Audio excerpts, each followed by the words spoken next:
इकडे बीडमधील भाजपच्या उमेदवार पंकजा मुंडे यांचा अपक्ष उमेदवारासोबतचा ऑडिओ कॉल व्हायरल झालाय। बंजारा समाजाचे नेते रविकांत राठोड यांच्यासोबत बोलत असताना पंकजा मुंडे यांनी त्यांना अर्ज मागे घेण्याची विनंती केली। एवढंच नाही तर बंजारा समाजाची मतंही आपल्यालाच मिळणार आहेत, मग त्यातले 5-10 हजार मतं घेऊन काहीही होणार नाही असंही पंकजा मुंडे म्हणतायत। उमेदवारी मागे घेण्याची विनंती करत असतानाच पंकजा मुंडे यांनी रविकांत राठोड यांना महामंडळाच्या कामामध्ये मदत करण्याचं आश्वासनही दिलंय।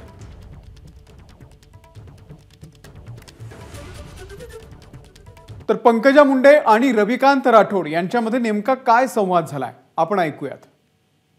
नमस्कार रविकांत भाऊजी। हां ताई, जय शिवराल बोला। हां, जय शिवराल। काही नाही, शेखर महाराजांशी बोलले काल, बापूसिंग महाराजांशी पण भेट झाली। हो हो, यावेळची परिस्थिती वेगळी आहे, मागच्या वेळी वेगळी आहे, आता हा आपण काही वेगळे नाही, एक अस्तित्वाचा प्रश्न आहे आपल्या सगळ्यांच्या। या निवडणुकीत उभं राहून तुम्ही मतं घेऊन पुढे काहीच होणार नाही, त्याचं होऊन नुकसान कोणाला होईल तर आपल्याला, मला होईल।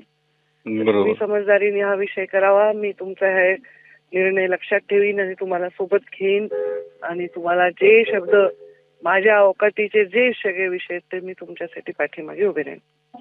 पण पुढचं काय ते सगळं तुम्हाला सांभाळावं लागतं, आता सगळं सांभाळीन। तुम्ही या, मला विथड्रॉ करून मी बीडमध्ये आले की भेटते तुम्हाला। हा, दौरा संपवून तुम्ही बीडमध्येच थांबा। ठीक ठीक। एबीपी माझा, उघडा डोळे बघा नीट।